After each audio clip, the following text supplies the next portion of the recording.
Manatra ny araba ho antsika rehetra tonga soa ato anatin'ny Viva Événement manasanao anaraka ny fampalalam-baovaontsika hatramin'ny faran'ny voalohan'ny volana May andro tsy fiasana fa andrasaka raha matakiny ahoana ny fankalazan'ny mpiasa ity andro ny asa ity inona no mazava-dehibe ny andro androany ary Ariela no nanao fanadihadiana.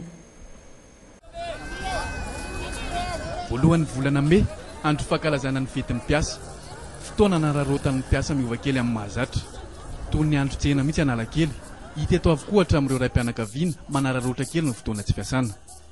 Mba tsy miasa ny ampiasana fa mandehandeha dia manao izay mahafalifaly. Dia misy hoe inona amin'ny programma fa dia mba tsy niasa aloha izany dia mba miaraka amin'ny vady aman-janaka salama. Tsy fakanaina ihany ny andro androany ho an'ny Joakim tokony ararotina ny fotoana tahaka izao mba hahafantarana bebe kokoa ny sata mifehy ireo mpiasa.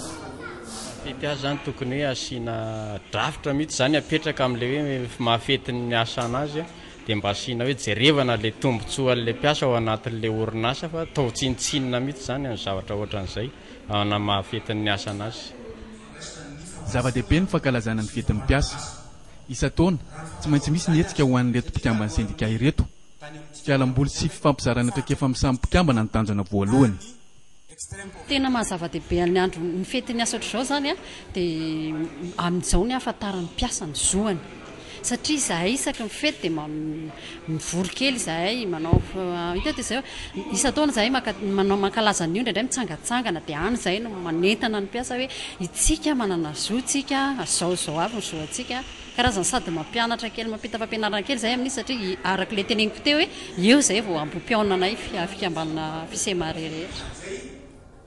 Fanampiana, fankalazana, fiovana amin'ny andavanandro manana ny lanjany ny andro androany. Hita ho votoatan'ny tafa ho fankalazana ny andro androany ihany koa ny mahakasika ny fiadinan'ny karama farany ambany ho an'ireo mpiasa malagasy. Amin'ny ankapobeny nangina ny fankalazana ho an'ity taon'ity. Eo amin'ny mahazay fetin'ny asa ny andro androany izay ihany 4:02 alina sy 1 hetsy ariary hatramin'ny 5 alina sy 1 hetsy ariary ny karama farany ambany indrindra eto Madagasikara amin'izao fotoana izao kely raha oharina amin'ny vidim-piainana ankehitriny. Maro ny antony mahatonga izany isan'izany ny tsy fampian'ny asa eo anatrehan'ny famaroan'ny olona tsy anasa. Fanadihadiana. Tsy ampivelomana mandritra ny iray volana ny karaman'ny ankamaroan'ny mpiasa malagasy ankehitriny. Anisan'ny miaina izany itefy tovolahy 30 taona izay miasa amin'irony orinasa mpanao zaridainan'olona irony izy. Efa 7 taona izao no niasany tato amin'ity orinasa ity nefa dia mbola mifanandrify akaiky dia akaiky amin'ny karama ambany indrindra na ny SME ny vola raisiny isam-bolana. 5 sy 4 alina sy 1 hetsy ariary ny karamany amin'izao fotoana izao.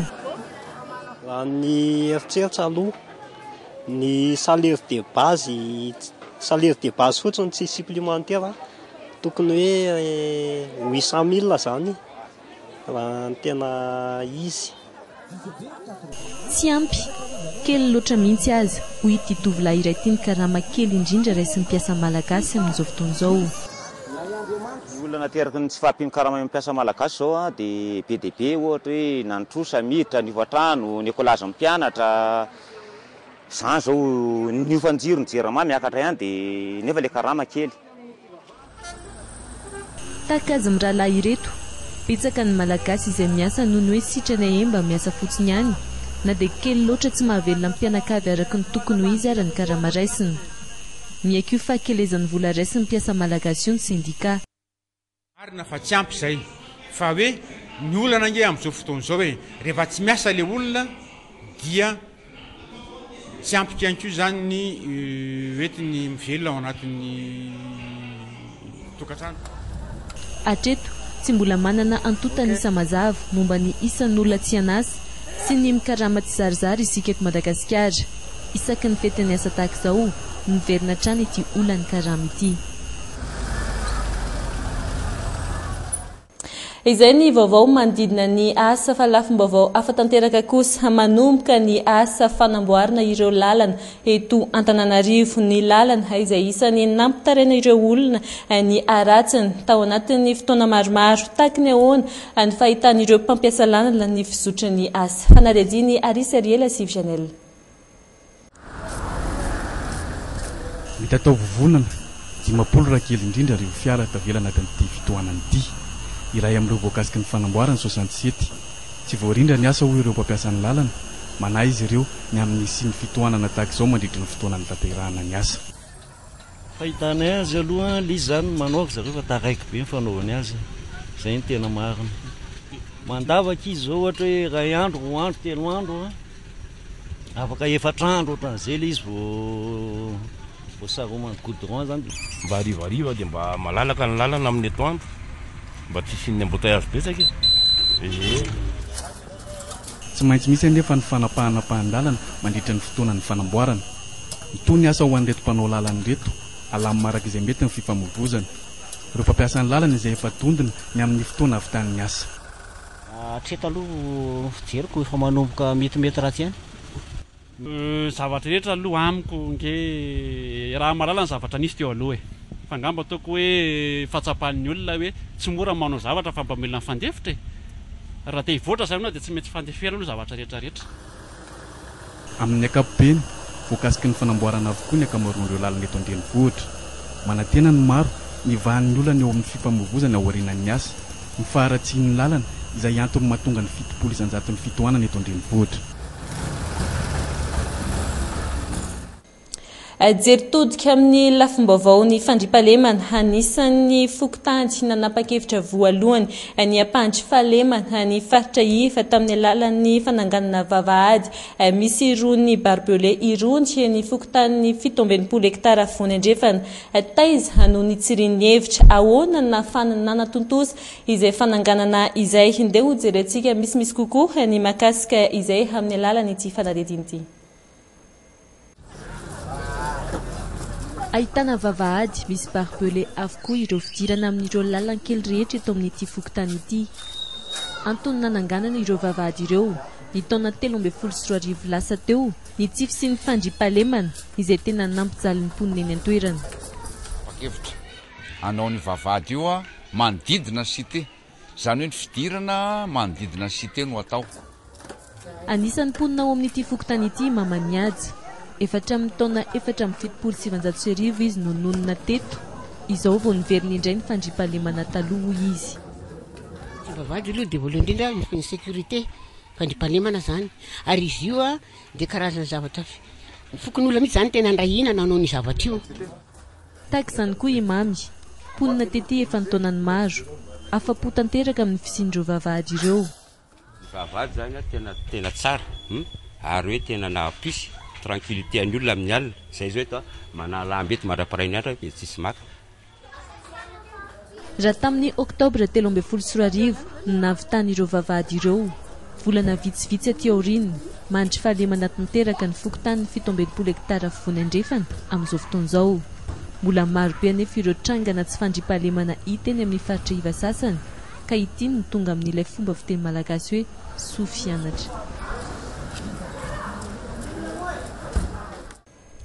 anompo ary anampy ny sahirany eo amin'ny lafin'ny maolona antom-pisin'ny fikambanana Rotary io ity fikambanana ity izay miatrika ny fivorian'ireo mpikambana ao amin'ny distrika 907 ao amin'ny firenena 7 ety amin'ny ranomasimbe Indiana fivoriana aritra 4 andro eto Madagasikara tetsy anosy ny fanokafana izay fivoriana izay ho jerentsika tanatin'ity fanadihadiny ity ny favitrian'ireo mpikambana arahoary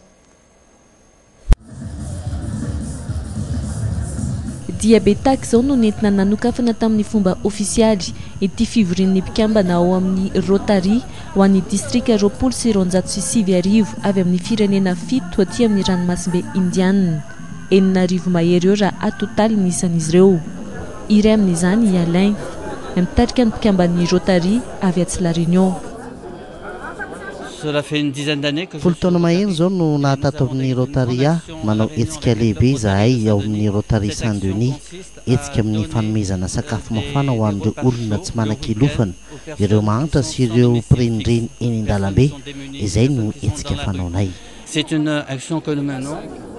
fanampiana amin'ny maolona ny lafin'ny fampianarana ny fahasalamana sy ny fanjari-tsakafo io no tena iasan'ny fikambanana misy azy any La Réunion asa izay hita no mendrika atao eto Madagasikara ihany koa andro voalohany ny gadonany teto ny fahasahiranam-ponina amin'ny fanjarian-tsakafo ny tena nanohina azy. Rotary est un mouvement qui fanomezana an-tsitrapo izay no atao ato amin'ny Rotary, mikambana ato amin'ny Rotary zahay satria te hanampy ny olona manana hetsika iraisam-pirenena ihany koa izahay izay iarahanay amin'ny Madagasikara toy ny olana amin'ny rano fisotro, ny anoanana sy ny fitsaboana ny ankizy. des actions dans ces domaines-là avec Madagascar, avec les clubs de Rotary de Madagascar. Ny fanampinany sahirana tahaka izay ho an'ny fikambanana tarihana no andaniana vola manodidina ny 4,10 euro isan-taona eo. Ankoatra ny hetsika fitadiavam-bola ataon'ny fikambanana, ny tolo-tanana avy amin'ny mpikambana no ahitana izay vola izay. Ho an'ny Soudran, Rotarien avy ao La Réunion ihany koa, 2 taona nidirany mpikambana, vola manodidina ny 10,000 hatramin'ny 4,000 euro no natolo no fanampinany mahantra. Ça fait 2 ans que je suis dans le Rotary Club. Je me suis investi. Rotaona zay no nampikambana tato amin'ny Rotary. Vola manodidina ny 10 ka hatramin'ny 4,000 euro natolotro hatramin'izao. Anaovana hetsika amin'ny famongorana ny polio sy ny fanampiana ireo sembany zany.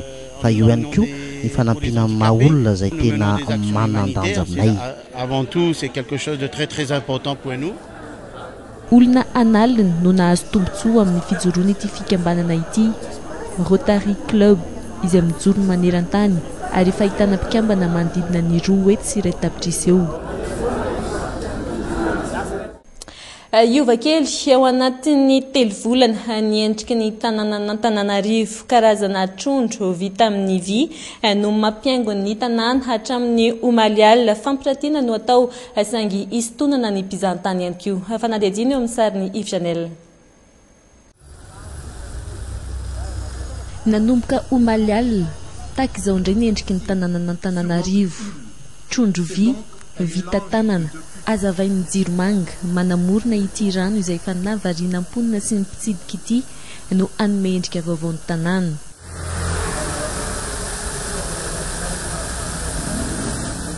Supervie frantsay izy no nitondra ireto karazana trondro vita amin'ny vy ireto eto. Vita tanana azo lazaina ho vita malagasy ihany koa satria teto ihany no nanamboarany azy miaraka amin'ireo malagasy 20 isa mandrafitra ny orinasa keliny. En fait, mon travail est uniquement instinctif et émotionnel, c'est-à-dire mandeha ho azy miankina amin'ny fihetsem-pony aingam-panahiko, izany hoe afaka manao sary ao anatin'ny 2 sekondra. Tanana ny tena miasa, zary raha mampiasa machine izay. Il n'y a pas du tout très peu de machines. 3 volana eo no faharetan'ny fampiratiana. Ho an'ny commune Antananarivo mampiatrano ny hetsika, fanararaotana amin'ny fanovana ny tanàna, fisontonana ny mpizahatany ary fanomezana lanja ny tanàna mandritra ny 3 volana ity hetsika ity. Zavatra hitantsika io mantsy zavatra fantatry izao tontolo izao ary tarika mpizahatany be dia be izy io. Dia izay no nanekeko azy mba ho voninahitra ny tanàna Antananarivo. Atonga an'izao tontolo izao hijery ny tanàna Antananarivo hoe iza moa ilay Madagasikara. Aoriana ity fampirantiana aharitra 3 volana eto amin'ny commune Antananarivo renivohitra ity, itety an'izao tontolo izao ireto karazana trondro ireto. Fampirantiana arahina varotra no atao manomboka amin'ny 900 euro na 2 alina sy 5 hetsy sy 2 tapitrisa ariary ny iray amin'ireto trondro vy ireto. Vaovao ny kolotsaina sy ny zavakanto kosa andro iraisam-pirenena ho an'ny jazz ny omaly. Jazz izay mozika lasa ho an'ny tanora kokoa tetsy amin'ny zaridainan'Antaninarenina ny fanamariana izay ho antsika teto Madagasikara fampisehoana misokatra ho an'ny mpankafy. Tena toerana Yves Janel nakany sary.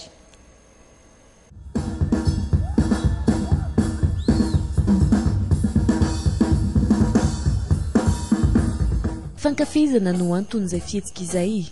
Siontsioka, tehaka, orakoraka madinika. Ny ankamaroan'ny mpijery nampihetsika ny lohany manaraka ny gadina avokoa.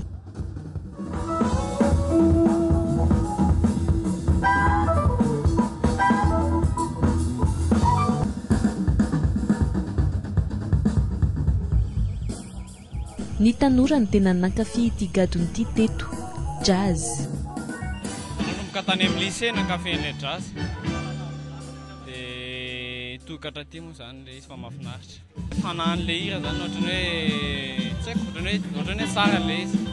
Tsy tena hita hoe ahoana no ilazana azy fa tsara fotsiny.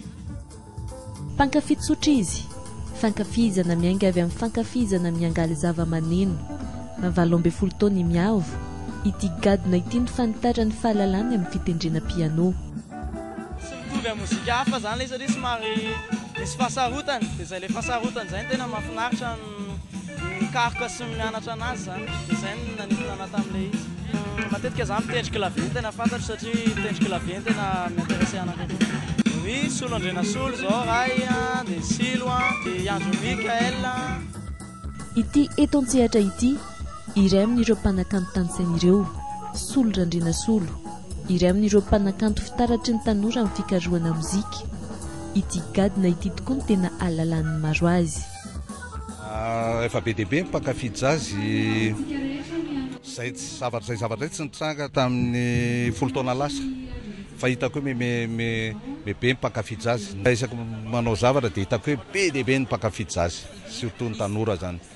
Ny jazzy dia mozika azo henona tsara raha ohatra ka io koa aloha miankina amin'ilay le mpiangaly azy, fa zay dia miezaka foana manao mozika jazzy mba mety zay ho zakan'ny sain'ny mpanjifa sy ny mpieno.